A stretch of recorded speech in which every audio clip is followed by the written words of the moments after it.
Septiembre de 1944, un tanque Cromwell británico se dirige hacia Holanda. Recibe el impacto directo de un proyectil alemán y solo sobrevive este hombre. Lo alcanzó otro de 88 milímetros y me lanzó a unos 20 metros de mi tanque. Formaba parte de una unidad de 5 hombres. Dormíamos, trabajábamos y comíamos juntos, como una familia. Pero no era una unidad aliada corriente. Él era un alemán que luchaba junto a Gran Bretaña contra los nazis. Willy Hertzfeld es uno de los miles de alemanes y austríacos que lucharon en las filas británicas durante la Segunda Guerra Mundial. Y este extraordinario grupo de compatriotas puede contar ahora sus historias al completo por primera vez. La gente contra la que luchábamos quería eliminarme, quería acabar conmigo, así que tuve que defenderme. No me sentía británico, pero era un soldado del ejército británico. Eran voluntarios que luchaban por Gran Bretaña contra sus antiguos compatriotas en importantes operaciones por toda Europa. Los enemigos a quienes me enfrentaba podrían haber sido mis amigos. Cuando disparabas, hacían un ruido terrible. No era un sentimiento de venganza. Quería luchar contra los nazis, no contra los alemanes. En ese momento tuve el presentimiento de que lo conseguiríamos. Tuvieron que soportar la desconfianza de su país de adopción, pero aún así aceptaron morir por él. Ni siquiera me atreví a decir que era de un país tan horrible como Alemania. Sabían que si les capturaban serían torturados y ejecutados por traición. ¿Pero es usted británico? Dije, no señor, y él contestó, espero que el almirantazgo sepa qué está haciendo. Algunos sufrieron terribles heridas. El impacto me arrancó parte de los huesos del cráneo y se me veía el cerebro. Otros presenciaron el horror de la guerra y nunca se recuperaron.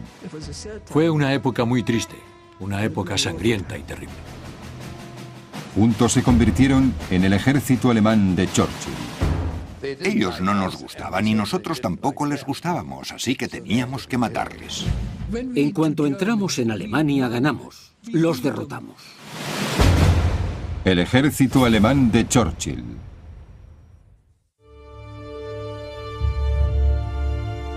Klaus Hugo Adams está considerado el mejor diseñador de producción vivo de Hollywood. Él dio vida al fantástico mundo de 007. Pero durante la guerra se enfrentó a la amenaza real de la muerte como osado piloto de caza. Instintivamente supe que tenía condiciones para pilotar, pero no me pregunten por qué.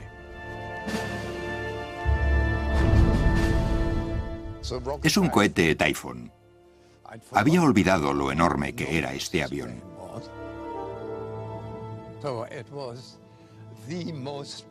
Era el más poderoso de los cazas cuando yo formaba parte del Escuadrón 609.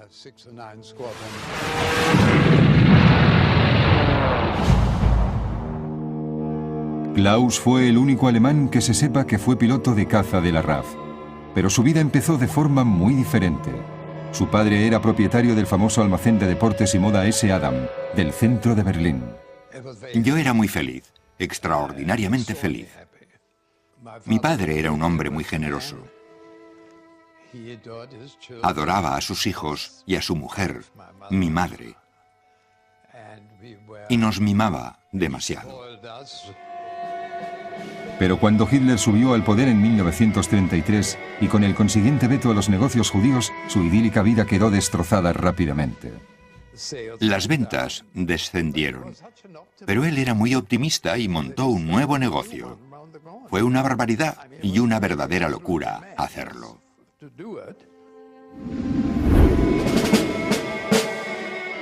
Viendo lo que les deparaba el futuro, la familia de Klaus huyó de Alemania y se instaló en Londres. De la noche a la mañana, su padre pasó de rico propietario de una gran tienda que se codeaba con la élite de Berlín a ser un refugiado sin un céntimo que iba con un maletín vendiendo guantes. Nunca se recuperó del golpe. El pobre hombre contaba los guantes compulsivamente. Eso me preocupaba.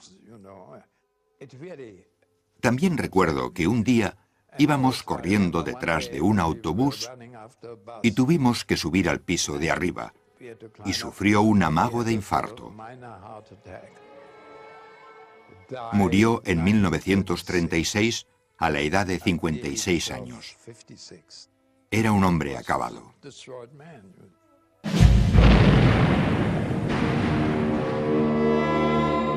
En el otoño de 1944, Willy Hirschfeld fue trasladado desde el frente al Escuadrón C, el octavo de húsares, que avanzaba por Holanda en dirección a Alemania. Este es aproximadamente el lugar en el que fue alcanzado mi tanque. Era un alemán que luchaba con los británicos, pero sus compatriotas alemanes mataron a sus mejores amigos. Fue una explosión tremenda. Conseguí salir y miré dentro por la torreta y vi cosas terribles. Durante casi un año apenas se habían separado. Su tripulación británica lo había tratado como a un hermano. Desde el primer momento siempre fuimos un equipo.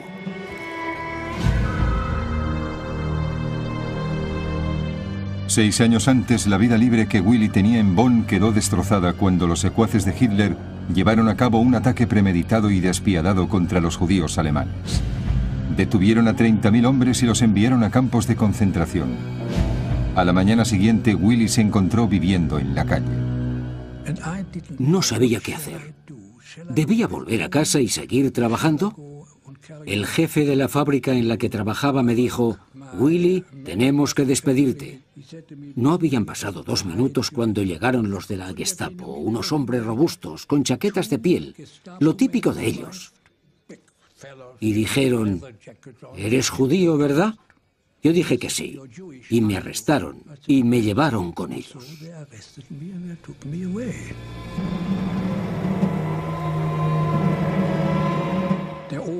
Abrieron las puertas del tren y había hombres de las SS con fusiles que nos golpeaban y nos daban patadas. Y entonces miré por la puerta y vi el campo de concentración. Era Dachau. Nos quitamos la ropa, estábamos totalmente desnudos. Nos bañaron con una manguera, con agua helada.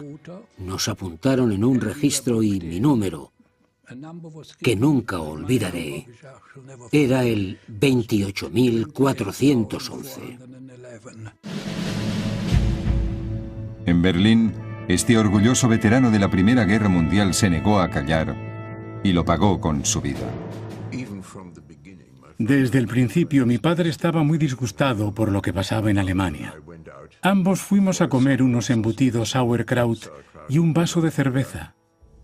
Alguien que se sentaba en otra mesa vio a mi padre y lo denunció. Lo arrestaron. Yo me quedé sentado en la mesa con nuestro perro, mi vaso de cerveza y el bastón de mi padre. Y esa fue la última vez que le vi. Lo llevaron a las oficinas de la Gestapo. Lo enviaron al campo de concentración de Dachau. Y poco después nos informaron de que había muerto. Klaus Escher consiguió huir a Londres en febrero de 1939. Como miles de refugiados que entraban en Inglaterra procedentes de los países ocupados por los nazis.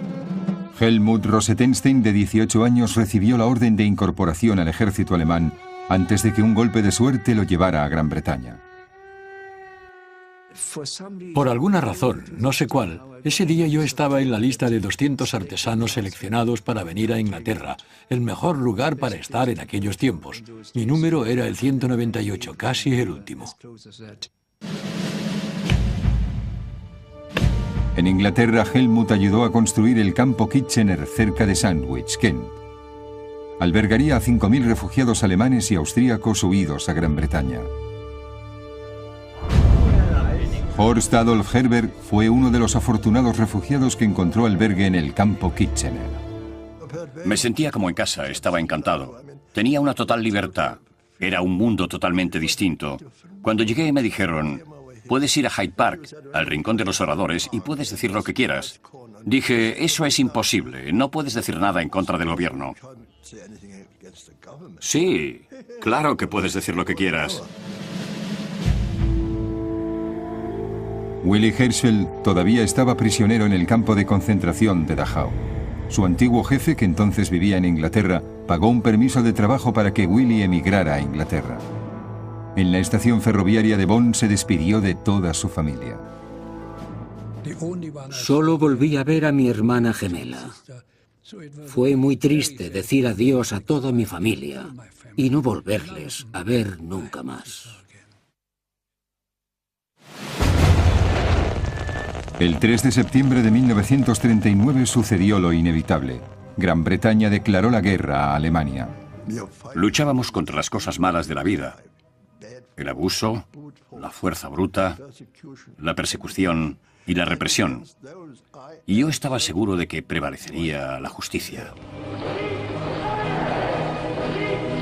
Para los pocos afortunados que escaparon de la Alemania de Hitler, llegó el momento que habían estado esperando. El poder del Imperio Británico estaba a punto de contener a Hitler y ellos estaban decididos a jugar su parte en las futuras batallas. Estaba contento porque se podía hacer algo.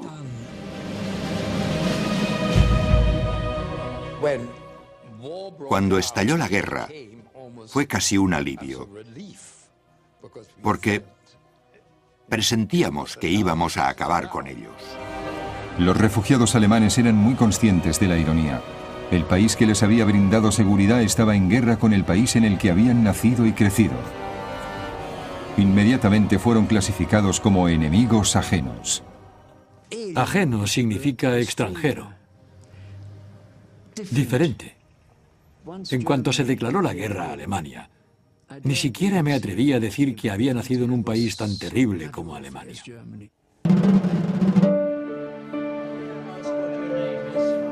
Se calcula que 70.000 alemanes y austríacos huyeron y se refugiaron en Gran Bretaña. Tenían muchos motivos para ayudar a derrotar a los nazis.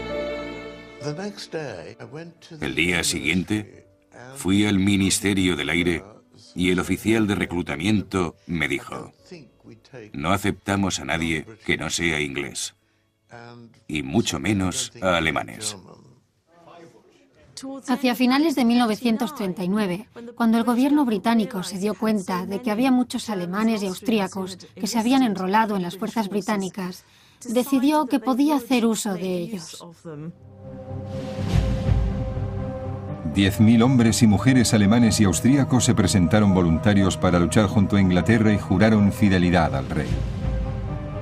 Pero por entonces la única opción para los voluntarios alemanes era el cuerpo de zapadores.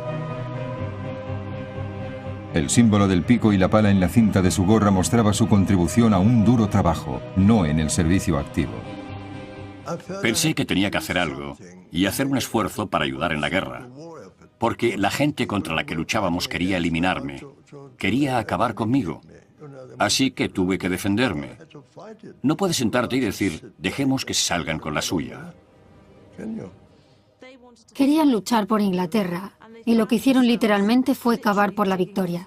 Tuvieron que mezclar hormigón. Querían luchar de verdad y querían tomar venganza. En cambio, un infame que tenía pasaporte británico trabajaba para los nazis.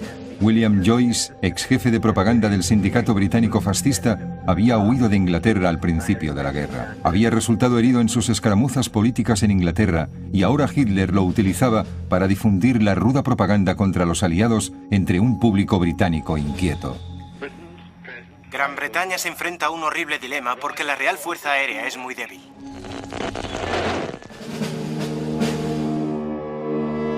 La invasión de los nazis parecía ir ganando terreno. Muchos temían que los espías de Hitler estuvieran infiltrados entre los refugiados alemanes.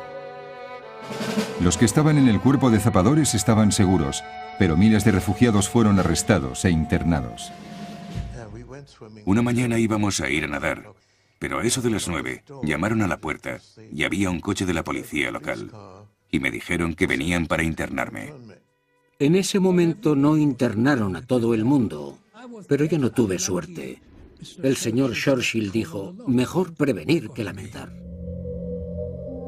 Un año después de escapar de Dachau, Willy Herschfeld fue encerrado otra vez.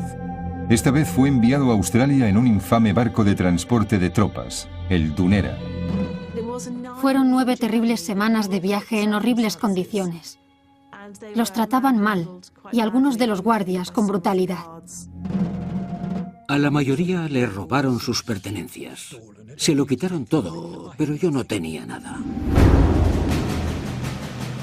En 1942 el gobierno se dio cuenta del valor que tenía poder reclutar soldados que hablaran alemán para luchar tras las líneas enemigas. Se enviaron agentes del MI5 para seleccionar a refugiados de élite en el cuerpo de zapadores para luchar contra los nazis. Algunos de ellos enfrentaban a una muerte segura si eran capturados tras las líneas enemigas. Se trataba de un grupo de hombres que tenían algo especial. Nos asignaron un oficial que hablaba alemán con un acento suizo muy distintivo. Era muy reservado con su pasado. Entonces nos dimos cuenta de que íbamos a ser comandos, lo que era dar un paso de lo ridículo a lo sublime, del cuerpo de zapadores a una unidad de élite.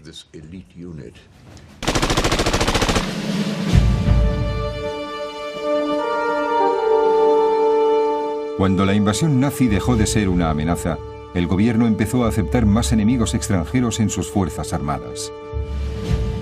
Desde 1943 los habían transferido en gran número desde el cuerpo de zapadores a los regimientos armados. Había llegado su momento. Ahora se convertirían en el ejército alemán de Churchill. Después de años de opresión había llegado la hora de luchar y querían hacerlo por tierra, mar y aire.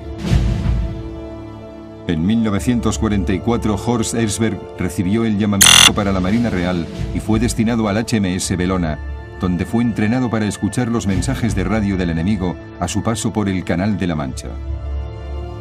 Al principio el oficial al mando no estaba convencido de su lealtad. ¿Hablas el idioma? Dije, sí señor. Pero, ¿dónde aprendiste a hablarlo? Yo le dije, en la escuela, señor. ¿A qué escuela fuiste?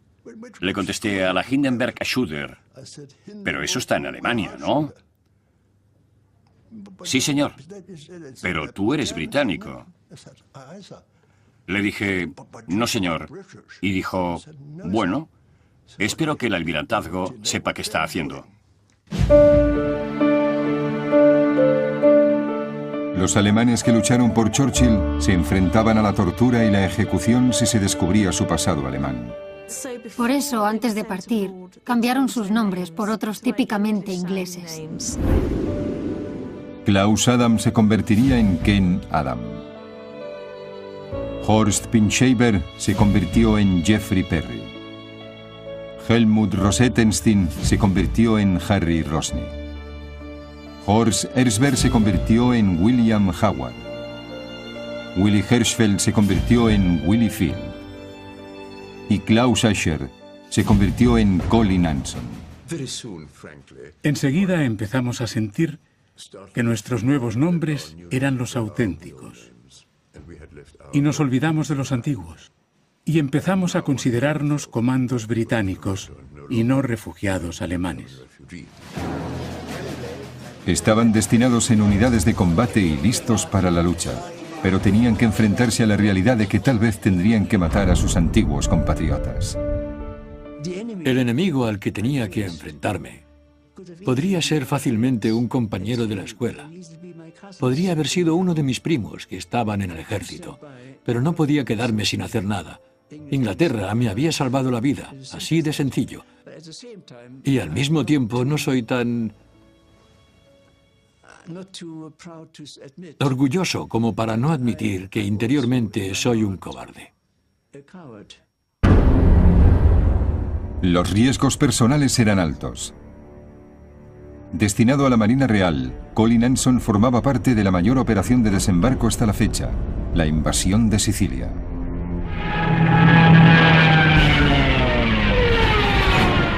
Cuando su barco recibió el ataque de los bombarderos Stuka, sufrió graves heridas en la cabeza y tuvo que esperar toda la noche la llegada de los barcos de rescate.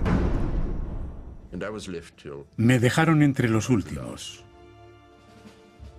Me dejaron para el final porque no pensaban que pasara de esa noche.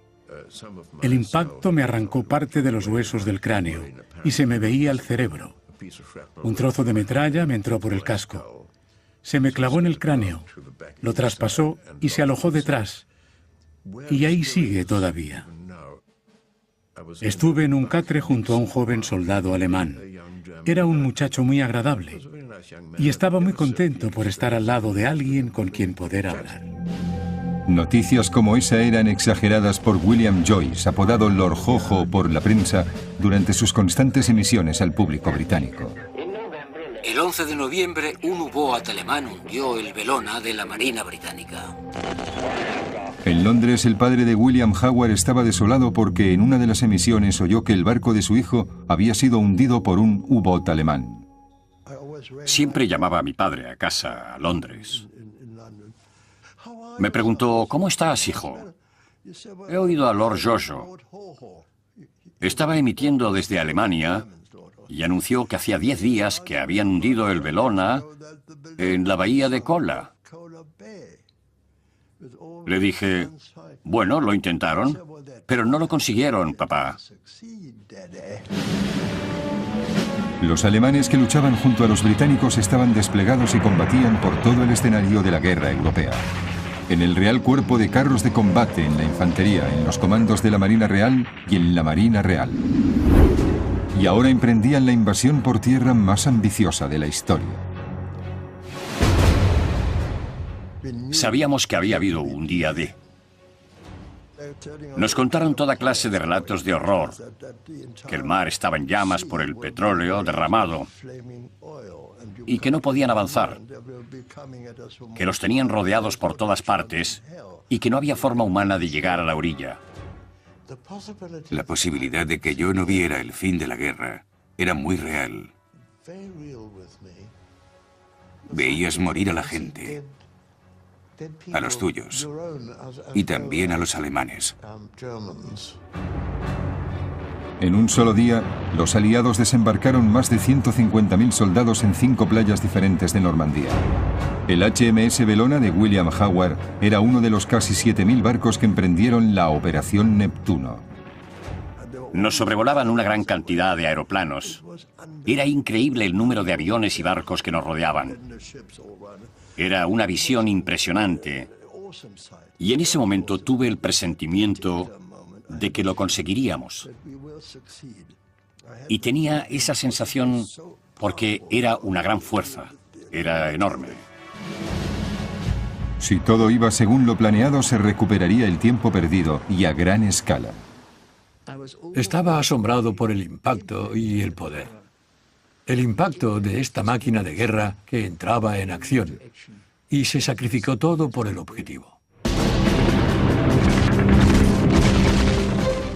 Empezó el bombardeo. Las grandes baterías entraron en acción y disparaban a la costa. No paraban un momento, y los estallidos eran ensordecedores. Era un sonido impresionante.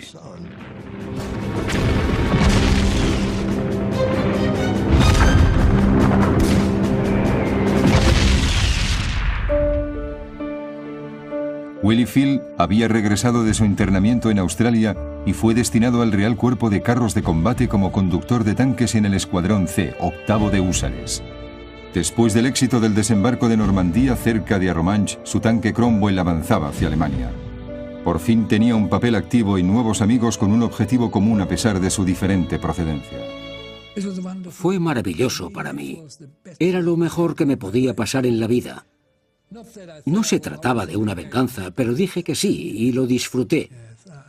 Me trataron muy bien. Todos sabían de dónde era yo, sabían cuál era mi religión.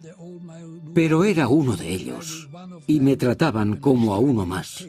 Y eso fue maravilloso. El éxito del día D dio empuje a la campaña de los aliados y la maquinaria de guerra nazi empezó a tambalearse. El Escuadrón 609 de Ken Adam, armado con cohetes Typhoon, había devastado los blancos enemigos en todo el norte de Francia, pero se pagó un precio muy alto por el éxito. El espíritu del equipo era contagioso, pero en mi libro de anotaciones se lee: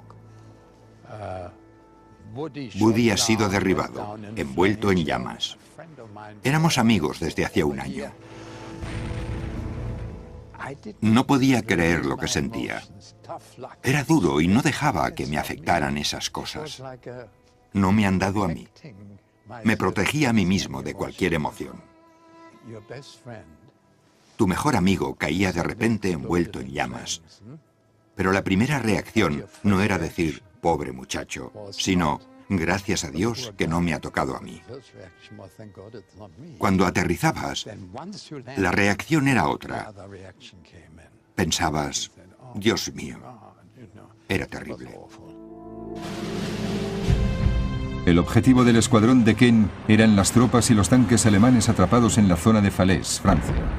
Los pilotos raramente veían tan de cerca los impactos de sus ataques aéreos, pero unos días después, su comandante invitó a Ken a examinar la devastación causada en tierra. El olor era terrible. Y después de una hora de recorrer la zona de la Falaise, vimos a los SS hinchados y llenos de gusanos. Era horripilante. Me dijeron que cogiera uno de los Volkswagen del Estado Mayor y lo llevara a nuestro escuadrón. Rociamos totalmente el plástico con un desinfectante, pero no pudimos eliminar el olor a muerte. El olor dulzón a muerto era terrible. Cuando las fuerzas británicas avanzaban por el norte de Francia, a Harry Rosny se le ordenó permanecer en Normandía. Era tallador y se le necesitaba para marcar las tumbas de miles de soldados caídos. Estábamos instalados en tiendas en las afueras de Bayeux y mi compañía fue la primera que se trasladó, porque yo era tallador y me necesitaban. Los muertos están apilados, tenemos las cruces, pero hay que rotularlas y no hay nadie que sepa hacerlo excepto tú.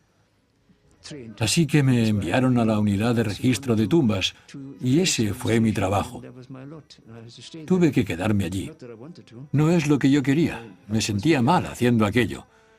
Me dijeron, no hay nadie que sepa hacerlo. Fueron tiempos muy tristes, una época terrible. Espero que no vuelvan jamás. Disculpen.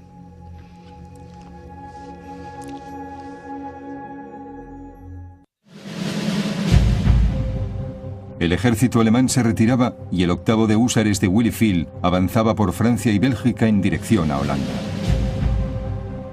Willy había forjado una buena amistad con sus compañeros británicos y regresaba a Alemania con muchas probabilidades de poder vengar a su familia asesinada y enfrentarse con la gente que había destruido su vida. Pero su optimismo duró poco. Este es aproximadamente el lugar en el que fue alcanzado mi tanque. Puedo señalarlo en el mapa, un mapa antiguo que tengo aquí. Fue más o menos entre Schindel y Uigel y debíamos haber seguido hacia Nijmegen. De repente su tanque fue alcanzado por los disparos de una unidad antitanques alemana. Fue una explosión tremenda. Tuvo que ser un 88 milímetros y dio directamente en la torreta.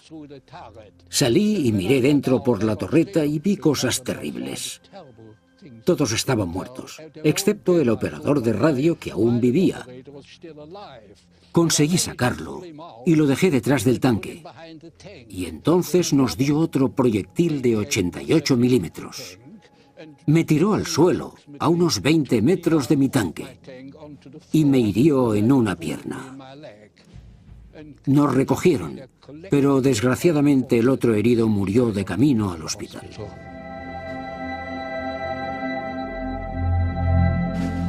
En un solo día, Willy perdió a todos los hombres de su tripulación. Dormíamos, trabajábamos y comíamos juntos, como una familia. Y fue muy difícil para mí asumir la pérdida de esos hombres, que eran mi única familia. Además de perder a sus compañeros, parecía que Willy había perdido la oportunidad de vengar las atrocidades que había sufrido. En esos momentos, la Alemania de Hitler se enfrentaba a la perspectiva de una humillante derrota, y las emisiones del Lord Jojo eran aún más fanáticas que nunca. El ministro británico de desinformación ha sido aterrorizado por las mujeres y las niñas británicas. En los campos del norte de Francia, Harry Rosny estaba rodeado de muerte.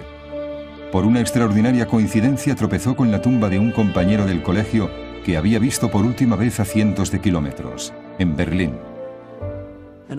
Me encontré con esa sencilla tumba en la que estaba sepultado James Blunt.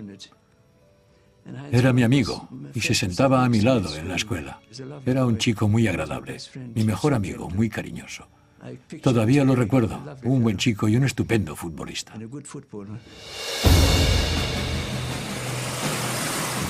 Años después de haber huido de los nazis, los refugiados regresaban a Alemania, pero vistiendo uniformes británicos. Cruzamos Holanda y entramos en Alemania. Y tuve una reacción totalmente involuntaria. Se me puso la carne de gallina. Mucho más que eso. Había vuelto. Y era tremendamente consciente del uniforme que llevaba.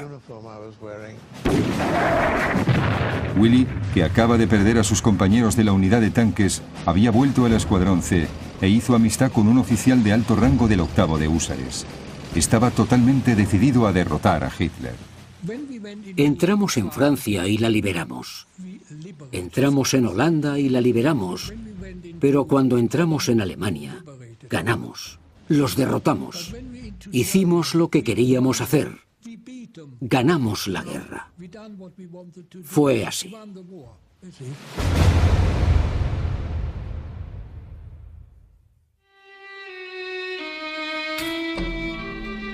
Pero la gran alegría por la victoria terminó pronto, ante la clara evidencia de lo que los nazis habían hecho a los judíos en los campos de concentración. Geoffrey Perry había presenciado la carnicería en La Falaise del norte de Francia. Entró en el campo de Bergen-Belsen y allí fue testigo de un grado de maldad sin precedentes. Contar que había montañas de zapatos que habían pertenecido a personas muertas no es nada. Pero es terrible ver montañas de cadáveres en posiciones diferentes y grotescas. Entre el caos, se aproximó a un superviviente desesperado por encontrar a su hijo. El hombre, casi un esqueleto, le dio una carta. La forma en que cogí aquel pedazo de papel, y seguramente no volveré a coger un papel como ese, es algo que no olvidaré en mi vida. Aun sabiendo que las posibilidades de que el moribundo encontrara a su hijo eran nulas, Geoffrey entregó la carta a la Cruz Roja. Pero meses después recibió otra carta, esta del hijo perdido. Gracias por habernos puesto en contacto a mi padre y a mí. Ahora estamos juntos. Pude dar con ese hombre, cuyo nombre era Desesperación. Pensé que lo llevaría hasta el fin de su vida.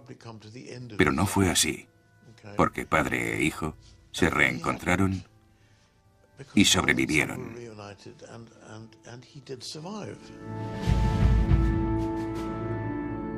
Al piloto Ken Adam se le asignó la custodia de los miles de prisioneros de guerra de la Luftwaffe. Insistió en que los oficiales alemanes de alto rango vieran por sí mismos los horrores de Belsen. Todavía llevaban sus uniformes alemanes y sus condecoraciones. Fuimos todos allí.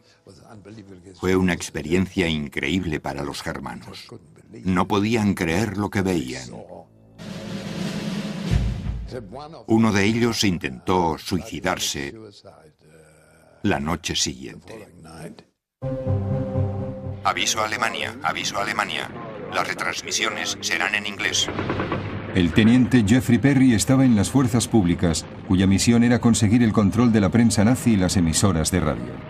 Su objetivo principal era apoderarse de Radio Hamburgo, donde se sospechaba que podía esconderse William Joyce.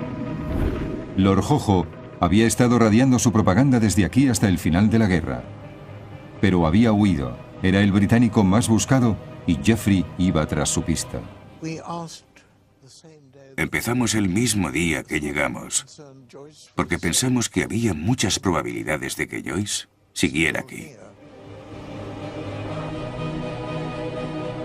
Cuando llegaron a Radio Hamburgo, Jeffrey descubrió que Joyce había dejado una última grabación cuando escapó a toda prisa de los aliados.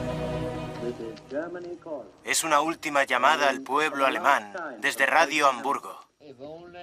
Todos estamos de acuerdo en que los alemanes de Danzig deberían volver al Reich cuando por fin llegue la paz. A las pocas horas de haber tomado Radio Hamburgo, Jeffrey cogió el micrófono que Joyce había usado por última vez 2 días antes e hizo un histórico anuncio a los británicos y a los alemanes.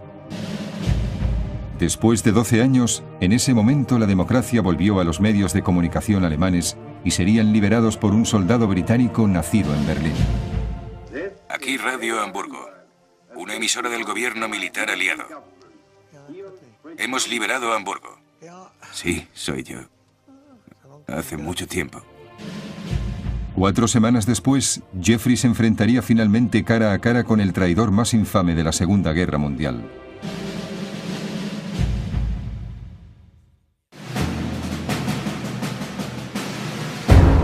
El comando Colin Anson estaba por entonces en el norte de Italia e intentaba alojar a un gran número de soldados enemigos que se habían rendido. Parecía que nos había caído encima la mitad del ejército alemán.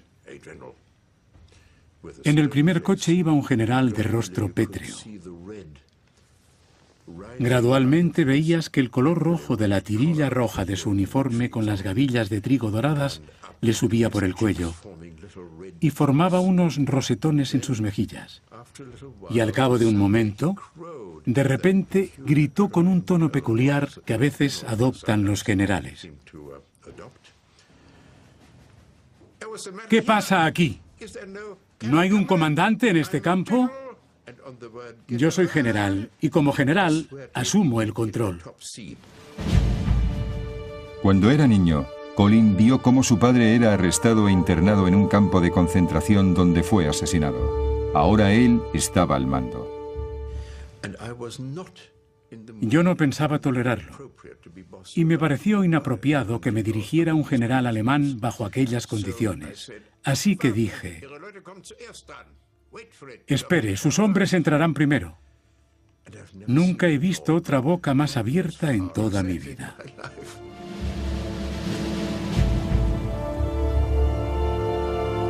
Desde Hamburgo, Jeffrey fue trasladado a la frontera danesa. Sus nuevas órdenes eran tomar el control de un periódico de Flensburg. Fue en una camioneta a un bosque cercano para recoger leña con su compañero Bertie Licorice. Fuimos a buscar leña y la cargamos en la camioneta.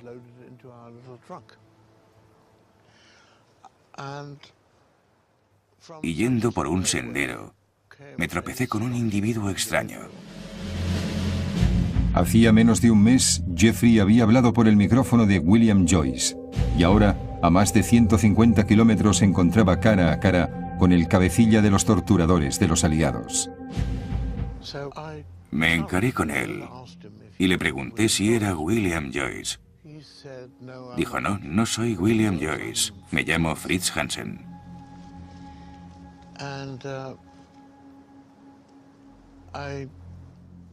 Me pareció sospechoso que se metiera la mano en el bolsillo. Saqué mi pistola, disparé y cayó al suelo. Cuando oyó el disparo, Bertie Licorice vino corriendo. Jeffrey disparó a William Joyce, Lord Jojo, en las nalgas. El traidor británico más famoso había sido capturado por un refugiado alemán con uniforme del ejército inglés. Creo que todo fue una ironía. La ironía de haber hablado por su micrófono y encontrármelo aquí 4 semanas después. Fue arrestado después de tantos años por alguien que, sobre todo, es un judío alemán. No sabía que iba a ser juzgado por traición y ahorcado.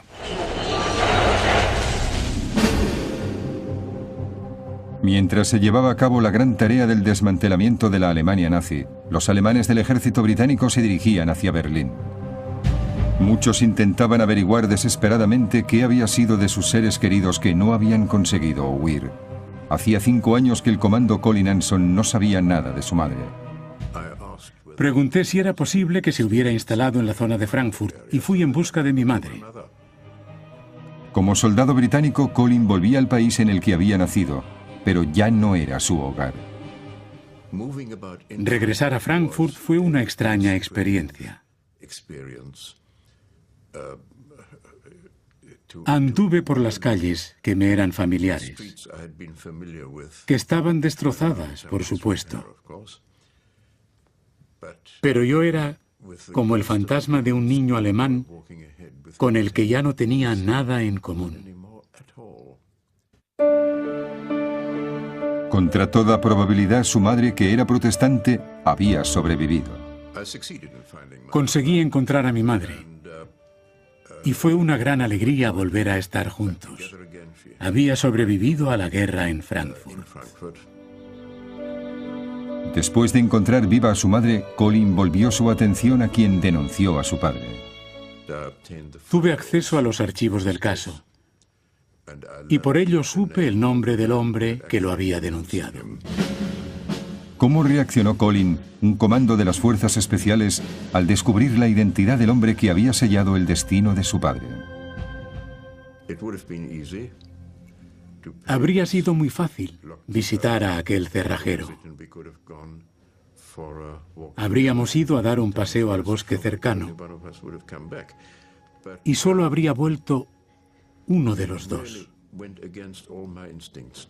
Pero iba en contra de mis instintos vengarme de forma personal.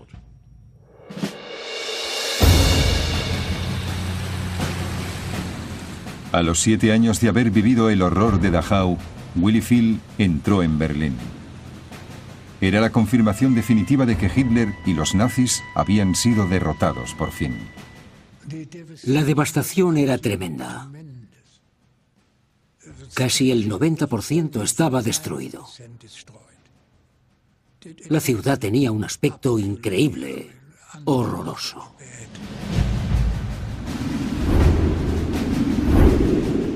Por fin, Willy podía celebrar la victoria y disfrutar de su contribución a la derrota de los nazis.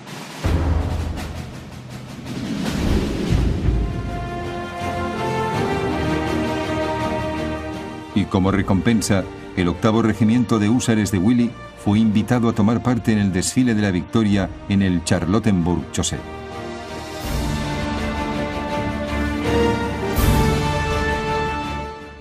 Allí estaba yo, un pobre refugiado alemán tomando parte en el desfile de la victoria. Personalmente me sentí muy orgulloso, sí.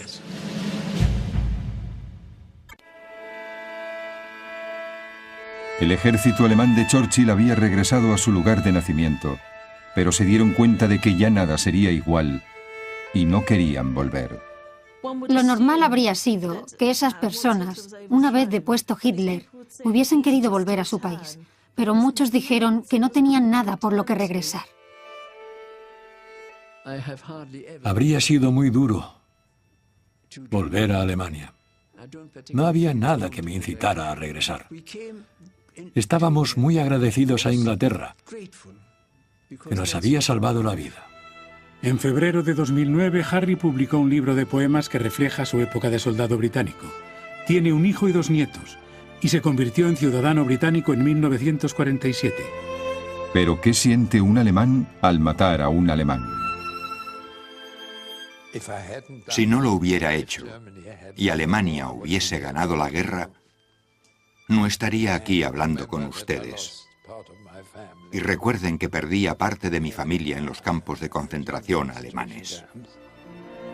Ken Adam es considerado uno de los grandes diseñadores de producción vivientes.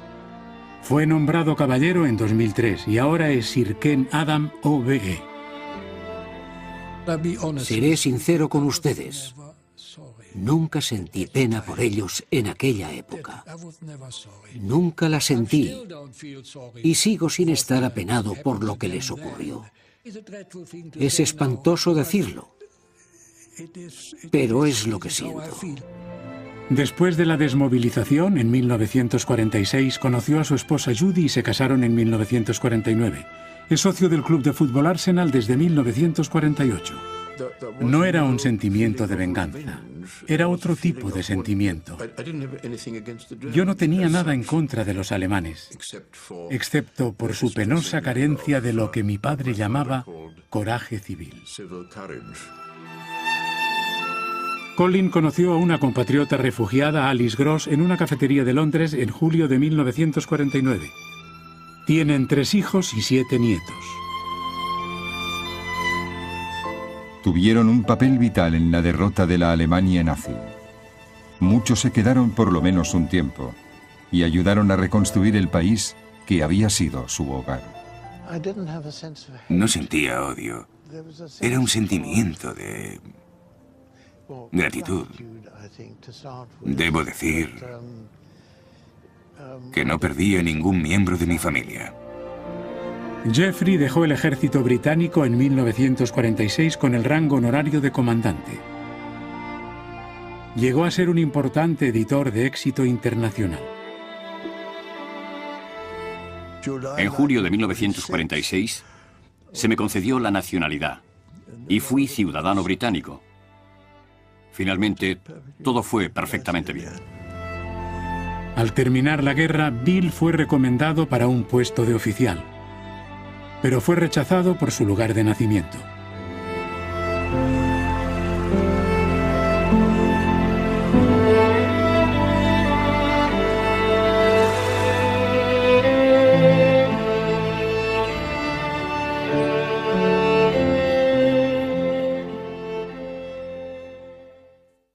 Recuperaron. Fue una época muy triste, una época sangrienta y terrible. Juntos se convirtieron en el ejército alemán de Churchill. Ellos no nos gustaban y nosotros tampoco les gustábamos, así que teníamos que matarles. En cuanto entramos en Alemania, ganamos. Los derrotamos. El ejército alemán de Churchill.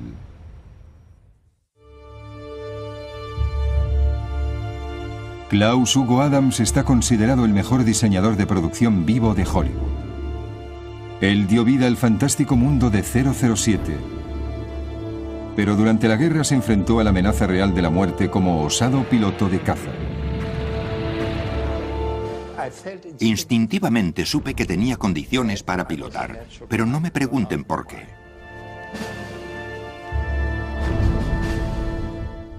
Es un cohete Typhoon.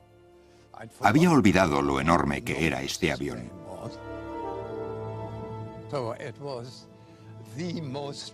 Era el más poderoso de los ejército británico. Eran voluntarios que luchaban por Gran Bretaña contra sus antiguos compatriotas en importantes operaciones por toda Europa. Los enemigos a quienes me enfrentaba podrían haber sido mis amigos. Cuando disparabas, hacían un ruido terrible. No era un sentimiento de venganza. Quería luchar contra los nazis, no contra los alemanes. En ese momento tuve el presentimiento de que lo conseguiríamos. Tuvieron que soportar la desconfianza de su país de adopción, pero aún así aceptaron morir por él. Ni siquiera me atreví a decir que era de un país tan horrible como Alemania. Sabían que si les capturaban serían torturados y ejecutados por traición. ¿Pero es usted británico? Dije, no señor, y él contestó, espero que el almirantazgo sepa qué está haciendo. Algunos sufrieron terribles heridas. El impacto me arrancó parte de los huesos del cráneo y se me veía el cerebro. Otros presenciaron el horror de la guerra y nunca se recuperaron. Septiembre de 1944, un tanque Cromwell británico se dirige hacia Holanda. Recibe el impacto directo de un proyectil alemán y solo sobrevive este hombre. Lo alcanzó otro de 88 milímetros y me lanzó a unos 20 metros de mi tanque. Formaba parte de una unidad de 5 hombres. Dormíamos, trabajábamos y comíamos juntos, como una familia. Pero no era una unidad aliada corriente. Él era un alemán que luchaba junto a Gran Bretaña contra los nazis. Willy Hertzfeld es uno de los miles de alemanes y austríacos que lucharon en las filas británicas durante la Segunda Guerra Mundial. Y este extraordinario grupo de compatriotas puede contar ahora sus historias al completo por primera vez. La gente contra la que luchábamos quería eliminarme, quería acabar conmigo, así que tuve que defenderme. No me sentía británico, pero era un soldado del ejército. Los cazas cuando yo formaba parte del Escuadrón 609.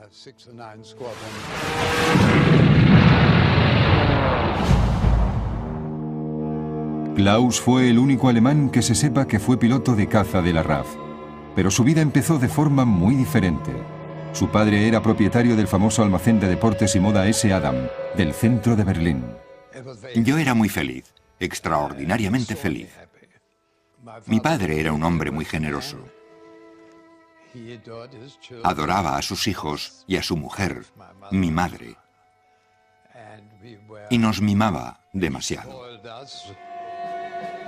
Pero cuando Hitler subió al poder en 1933 y con el consiguiente veto a los negocios judíos, su idílica vida quedó destrozada rápidamente. Las ventas descendieron, pero él era muy optimista y montó un nuevo negocio. Fue una barbaridad y una verdadera locura hacerlo.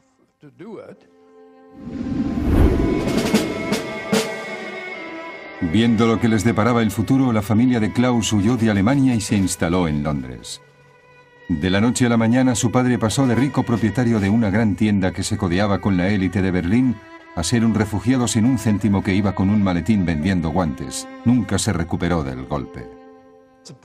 El pobre hombre contaba los guantes compulsivamente. Eso me preocupaba.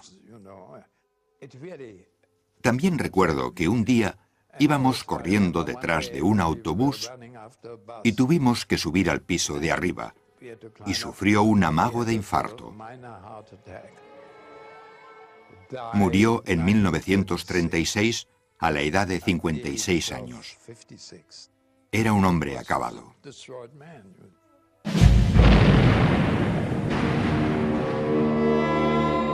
En el otoño de 1944, Willy Hertzfeld fue trasladado desde el frente al Escuadrón C, el octavo de húsares, que avanzaba por Holanda en dirección a Alemania. Este es aproximadamente el lugar en el que fue alcanzado